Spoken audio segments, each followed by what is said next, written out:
everyone, Miss Carrie here from Miss Carrie's Creations. Today I'm collaborating with scrapbook.com and sharing a few stenciling techniques on slimline cards. These fall designs are simple to make and can be altered to the color palette of your choice. I'm going to be using these components from scrapbook.com's Bloom Bundle, which includes the cardstock, stencil, and dies. We're also going to be using some Distress Oxide inks today, and I'll add the list of colors I use in the description below. I'm going to start by showing you some tips for using stencils with Distress Oxide inks. These inks are a pigment dye hybrid. If you've used a pigment ink, you know that those inks are perfect for blending because the pigment floats on the surface, but they do take a little bit longer to dry. Distress Oxides have a dye ink mixed with the pigment, so you still get the benefit of beautiful blending, but the ink dries faster. These inks are also water reactive, and there are some great techniques that you can do with water, but today I just want to focus on blending.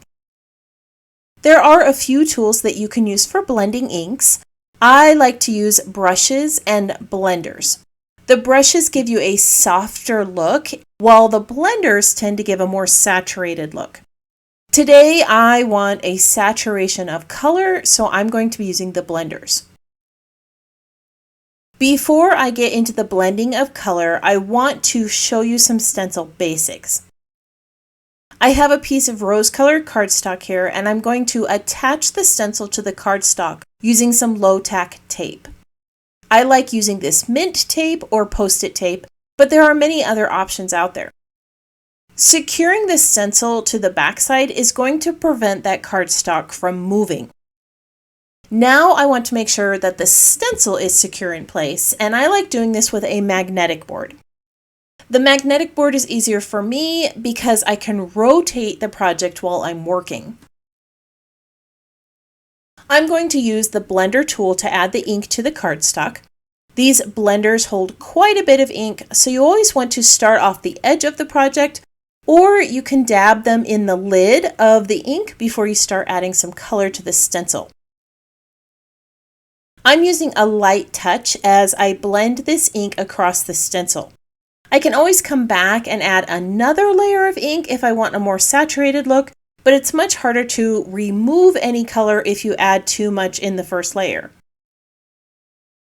I chose to use antique linen because it stands out a little more on pink cardstock than if I were to use a white ink. The Distress Oxides have a chalk-like finish, so this antique linen is almost going to create a chalk drawing look when I'm finished. Now, the best part of stenciling is the big reveal. I love seeing the designs come to life. Before I start the next background, I want to add a few splatters of ink to this one. I'm going to squish my ink pad onto my glass board and add just a little bit of water to it. And then I'm going to pick up the pigment with a paintbrush and splatter it onto the design. So now that you know some basics, let's make a background with some blended ink colors. I'm starting with a clean stencil that I've already attached to some white cardstock using the low-tack tape, and I'm using the magnetic board to hold everything in place. For this design, I'm using scattered straw, saltwater taffy, crackling campfire, rusty hinge, and spiced marmalade. I also have a distress ink here called Picket Fence, and I'll be using that towards the end of the process. I'm going to start with scattered straw, and I'm going to add ink to the two areas with the roses. I want to go a little on the outer edges of the flowers so that I can blend that color with the other inks around it and create a nice frame around this rose shape. I am adding quite a bit of color to this because it will soften as it sets, and I want this card to have a bold fall color. The next color I'm going to add is crackling campfire, and I'm going to use this on that large flower on the right. Again, I'm adding quite a few layers of color here, and I'm going around the edges slightly. You're going to see it start to blend in just a little bit with that rose at the top. On the two smaller flowers, I'm using spiced marmalade. This is a bright orange and it's going to contrast well with the yellow and deep red hues. As I add this color to the design, I'm going to blend softly into the other floral images that I've already added color to. I don't want to overlap too much into the petals, but I do want there to be a nice graduation of color between the flowers. The larger flower on the left is going to be shaded with saltwater taffy. This is a softer color with pink and peach hues, and it's going to blend beautifully with the red, orange, and yellow. Again, I'm adding a few layers of color and gradually blending it into the other floral colors I have already added. The two flowers in the corner are going to be shaded with Rusty Hinge. This is a very dark color and it contrasts well with the other inks I selected. Right now it may seem a bit harsh against the other colors I've added to the card, but it is going to soften as it blends into the other colors. Now that all of the inks have been added, we can remove the stencil and take a look at this beautiful blend. At this point, you can leave it as is, with the white cardstock showing in between the flowers. But I want to soften this even more, and I'm going to do that with some white ink. This is a Distress ink that's a pigment ink, and I'm going to be using it to soften the colors and create some blends between the stencil images. I don't want to get any of the other colors on this ink pad, so I've gone ahead and smooshed the ink onto my glass board, and I'm picking it up with a clean blender foam. I'm going to start with the lighter colors and use a circular motion to blend the inks across the card. You're going to see that the mix of white with the pigment is going to create a softer hue in the white space of each of the flowers. And it's going to soften up all of those ink colors on the card. You're going to see that the blender is picking up some of the colors as I'm adding the white ink, which is why I'm not picking up this ink directly from that picket fence ink pad. If I tried to take the ink directly from the pad, I could end up with some of this color on that ink pad. All right, let's take a look at all of those blends and soft colors on this second card base. I love how this looks with all of those orange and yellow and peach hues. All right, so now that this second card base is complete, let's assemble these two cards. The first card's going to be a simple design. I'm using 3 strips of cardstock from the Roses cardstock pad. The wider strip is cut at 1 1/4 inch wide, and the other 2 are cut at 1/4 inch wide. To distress these a little bit, I'm running a sanding block along the cardstock strips so that the white core shows through. And then I'm going to attach all of these together using a little bit of glue. These are going to be on the left side of the card and can be cut from any of the colors of cardstock that you wish. Before I adhere these strips of cardstock down, I want to add some leaf die cuts to my card base, and I want them to appear like they are sticking out from behind those cardstock strips. I'm going to be using a pencil to mark where this cardstock strip is going to go, and then I'm going to glue down the leaves. These have been cut from white cardstock using the Sprigs die that came in the bundle. I recently used these on a scrapbook layout that I created, and I have added that link to the upper right corner in case you wanted to take a look at how I use these different die cuts on a scrapbook page. A few of these leaves are going to overlap the cardstock strips, so I'm making sure not to glue those leaves in place.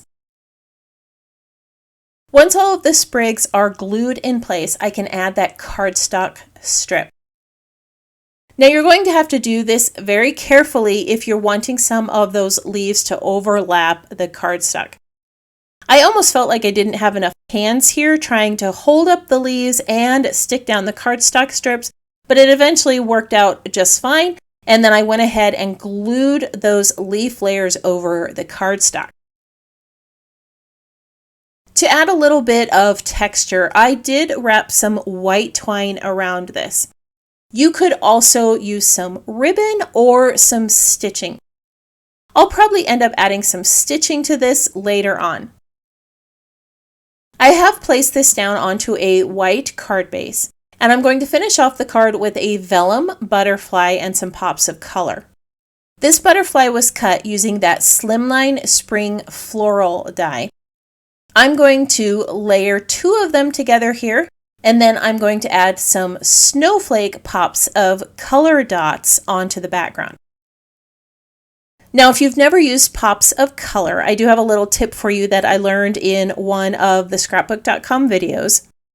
After you've added that little dot of liquid onto your project, go ahead and tap underneath the dot. As you are tapping, the dot will start to flatten and it begins to almost look rounded like an acrylic dot. This also takes out any air bubbles or possible little peaks that may have been created when you added this to your project. All right, now that the first card is complete, let's move on to the second card. For this design, I have some of those sprigs that I've cut and some white butterflies. I used the same dies that I used on the previous project to cut these out. I have already backed the card on some dark red cardstock from the Roses cardstock pad, and I've added a strip of torn vellum across the center. The sprigs have been cut from white and deep red cardstock. I'm using some of the negative pieces to fill in a few of those white leaves and give it more of a solid background. I did use some foam tape to pop these up from the card just a little bit and give it some dimension. I wanted the dark red sprigs to have some dimension on the card, but it was going to be difficult to add any foam tape to these. So I cut multiples of each for this project. I added an adhesive sheet to the back of the cardstock before I cut them to make it easier to adhere the layers together. Someone commented that it has been a while since I've posted some card making videos here on my channel. I am going to start making more cards in the coming months for my card making friends. If you tap that subscribe button and notification icon, you will be notified when I add some more card making tutorials to my channel. The additional leaves and butterflies that I'm adding here were cut using that Spring Floral Slimline die. I'm going to attach those little leaves to the design using some foam tape, and then I'm going to add a little jute bow at the base of that bundle of sprigs. I'm going to glue down 3 little white butterflies onto this background. I'm just going to bend the wings up just a little bit, add some glue to the center, and place these down onto the card. To add a little bit more color around those sprigs, I am going to use some acrylic dots. You could also use some pops of color or some gems you might have in your collection. All right, let's take a look at the 2 cards we created today. The first card is a simple stencil background with some overlapping leaves and strips of cardstock. The antique linen gave this a chalk-like finish, creating a subtle background for the sprigs. The second card is full of fall colors with blends of ink. I love the simplicity of the vellum on the front with the leaves and butterflies. I kept telling you about the leftovers that I used on these cards from another project, so I thought I would share that card with you too. The background for this design was cut using that Spring Floral Slimline die. I used that stencil to create that decorative strip along the base of the card, and I tucked some of the sprigs underneath. I chose fall colors for my designs, but you could easily make them in any other color palette. and give them a holiday feel or a bright spring vibe. If you're one who likes to pin projects to inspiration boards, I will be placing these photos on my website and in the scrapbook.com gallery for you to save.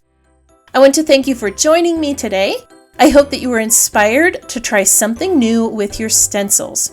If you have any questions about this project or the supplies listed below, feel free to leave me a comment. I hope that you have a wonderful week, and I can't wait to see what you create.